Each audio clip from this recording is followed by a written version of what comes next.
Hey, spin enthusiasts! Well, I posted something on Twitter the other day that sparked kind of a debate. Then I made the mistake of reposting it to my Instagram, where y'all kind of took it from there. Basically, I get requests once in a while from students who are like, hey, can you do a video about how to do a pop toss? And I'm like, sure, what kind of pop toss? Because there's literally 12 different ways to do a pop toss. And that would be totally fine in and of itself. But the thing is that none of these tosses are the same toss at all.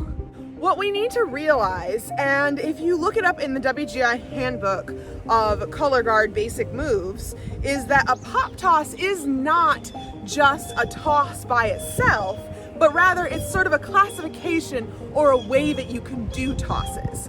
So rather than saying, okay, this specific toss is a pop toss, you would say something like, okay, here is the name of this specific toss, and whatever the name is fine. You need to pop it. So the pop is more like a way that the toss comes out of your hands instead of being a specific toss by itself.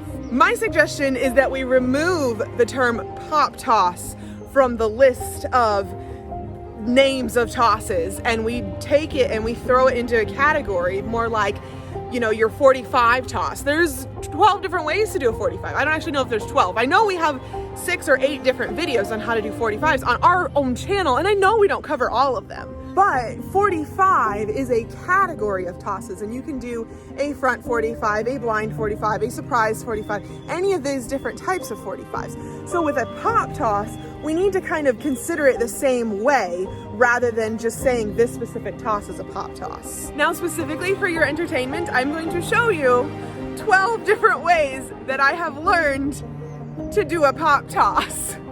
Some of them don't even fall into the category of having the flag pop out of your hands like a pop toss should. Some of these I learned from neighboring schools. So it's not even like the term pop toss is a regional term. Like sometimes you have regional terms or regional techniques where like East Coast does it one way, West Coast does it another way, Chicago does it one way, St. Louis does it another way.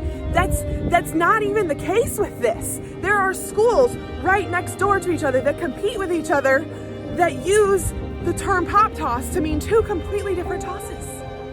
Pop toss. Pop toss. Pop toss. Pop toss. The same pop toss, but your hands are different.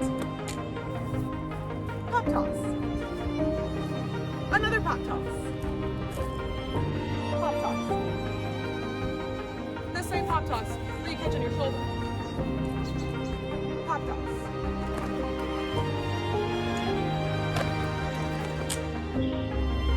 Pop toss, but your hand is in the silk. Pop toss. Toss. Pop toss. I think the thing that baffles me the most is that some of these are like legitimately different tosses that have their own names, and like you could come up with a different name that has something to do with like what it looks like or what it's doing or something. And some of these actually, I've heard them say, oh, we call it a pop toss because the silk makes a pop sound as it comes out, not just that the pole pops out of your hands as you release it. Honestly, for the sanity and ease of communication of everyone, especially in this day and age on the internet, when we really need to be able to communicate our thoughts and ideas to each other and communicate choreography and communicate moves and communicate audition materials through written language, and we don't always have an option to have video, we really need to find this more common language. It's been argued to me that this can't happen because even in something as classical as ballet, as something that's been around for that long, there's still people who argue the different methods and different terminology, and that's fine.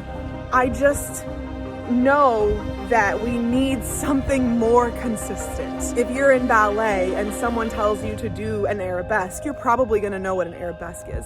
But if you're in color guard and someone tells you to do a pop toss, you're going to write to Spintronics and you're going to say, hey, I have a pop toss in my auditions and I have no idea what I'm supposed to do.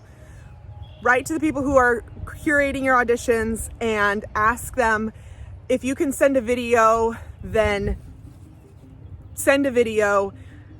My number one thing though is those of you who are curating auditions, please, please, please Be more descriptive. Please include video if at all possible. And I don't want to say don't write to me with issues or anything like that, because that's totally what we're here for. We want to help you guys out. But please just help us help you and make it a little bit easier. Spinthusiasts, I will see you guys later.